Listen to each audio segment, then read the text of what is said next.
This video was brought to you by Brilliant, and the first 200 people to sign up using the link below will get 20% off an annual premium subscription. For the last month or so, Iran has been beset by protests, triggered by the alleged killing of Mahsa Amini by Iran's notorious morality police. While protests have become a regular feature of Iranian politics in the last decade or so, the authorities have apparently been unable to stem this recent bout, and regime change is looking increasingly likely. So in this video, we're going to be taking a look at the most recent developments, why these protests have fared better than previous ones, and what would happen if Ayatollah's regime did indeed collapse.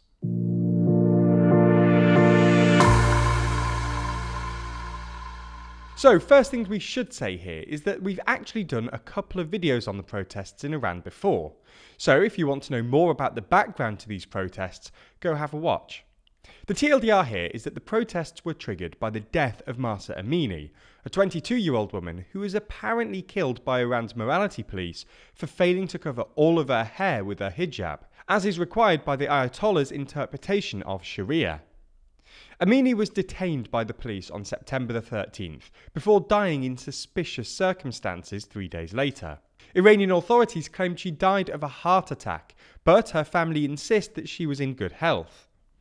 Protests began in Saqqez, the town where she was buried, but quickly spread to every province in Iran. It's now been over a month and the protests are still ongoing, and in the last week or so they've become significantly more violent.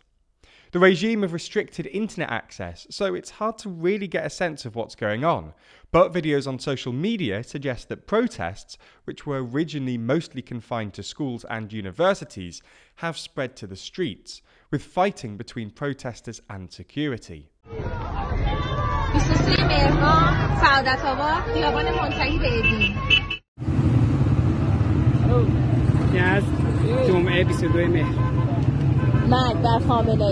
Some of this escalation seems to be in response to what happened on Saturday evening, when there was a massive fire at the Evin prison in Tehran, accompanied by gunfire. The prison, situated on the outskirts of Tehran, Iran's capital, holds roughly 15,000 inmates, many of whom were political opponents of the Ayatollah regime. Unsurprisingly, there was widespread speculation that the fire was deliberately caused by the authorities as a way for the Ayatollahs to get rid of their political opponents.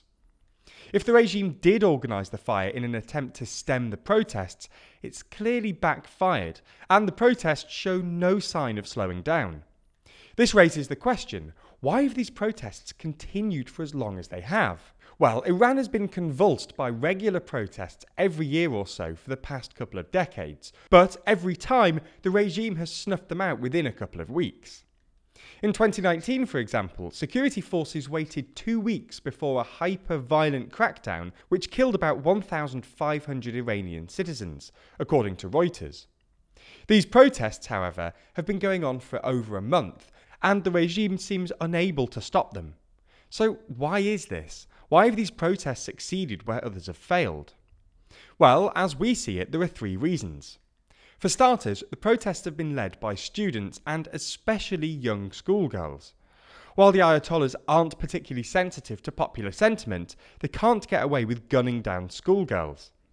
On top of this, young Iranians are more likely to record events and are better at getting around the regime's internet restrictions, which is why we've seen more videos of these protests than we did in, say, 2019. Second, politically significant constituencies in Iranian society have joined the protests. The protests were unlikely to achieve regime change while they were mostly confined to students, because, well, students don't have that much political power. However, in the last couple of weeks, the protests have spread. On October the 10th, oil workers in Abadan and Asalaya went on strike, chanting "death to the dictator," and a couple of senior clerics have come out to criticise Iran's morality police. Now, while the protests are unlikely to actually threaten the Ayatollahs without the support of either Iranian businesses or perhaps factions within the army, they've maintained their impressive momentum by expanding outside of schools and universities. The third main reason is that the primary cause of these protests is not economic. Although these protests occur against the backdrop of high inflation, high unemployment, and a GDP per capita below what it was when the Ayatollahs took over in 1979, economics is not actually the main reason for the protests this time. These protests come from social injustice and cultural concerns. This point was made by an Iranian journalist. The 2019 protests were triggered by a reduction in fuel subsidies, and the 2021 protests were triggered by water shortages, which pushed up water prices in the province of Khuzestan. While these protests are directed at the authorities, they also divided economic groups within Iran. In 2019, they pitted the poor, who couldn't afford fuel, against the relatively wealthy, who could. In 2021, they pitted Western Iranians, who didn't have water, against Central Iranians, who did. In both cases, the authorities were able to stem the protests by essentially redirecting their limited economic resources to the affected groups. They increased taxes and U-turned on fuel subsidies, and redirected the water back to the Khuzestan. In fact, earlier this month, the Raisi administration inaugurated a major water infrastructure project to increase water supply in 26 cities in the province. However, these most recent protests have been triggered by the unjust killing of an Iranian woman, which the regime can't really address directly, at least not in the simple way that they could with fuel and water protests. So you get the idea. The protests are escalating, and the regime is apparently unable to stop them. Now, while the Ayatollahs are probably still safe in the imminent future, the protesters still need the support of at least some of the security services. The regime's collapse is definitely possible. So, if it does happen, what would that mean? Well, it depends who takes over. The most likely candidate here is probably Reza Pahlavi, the oldest son of the last Shah of Iran, who ruled until the revolution in 1979. Pahlavi is the founder and leader of the National Council of Iran, an exiled opposition group, and polling from 2018 found he's by far and away the most well-known and popular opposition figure in Iran. If this were to happen, the geopolitical consequences would be enormous. It would be bad news for Putin, who relies on Iran for drones and missile imports, and it would completely rearrange the geopolitics of the Middle East, which has revolved around the Saudi-Iran rivalry for the last 40 years or so. It would also be massive news for oil and gas markets. Iran is the world's fourth largest oil and gas producer, but its exports have been hindered by US-led sanctions for the last 20 years or so. An unsanctioned Iran could bring immediate relief to oil prices, and possibly even some relief to European gas prices in the medium term.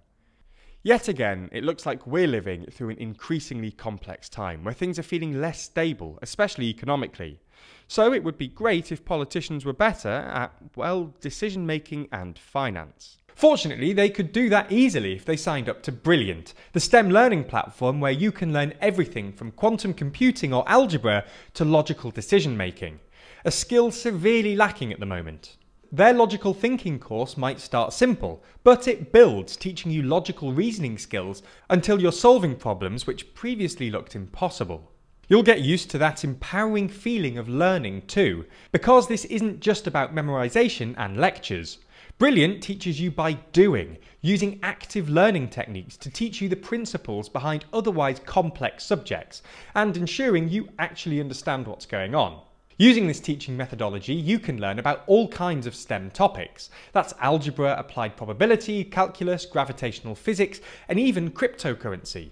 In fact, they even have a new course from Kurzgesagt, which I've got to say I found very personally exciting and spent a lot of time playing with. Anyway, if you want to learn in a more fun way, then you should sign up to Brilliant, and the link in the description will get you 20% off an annual premium subscription, which is not only a great deal, but supports the channel. So, thanks.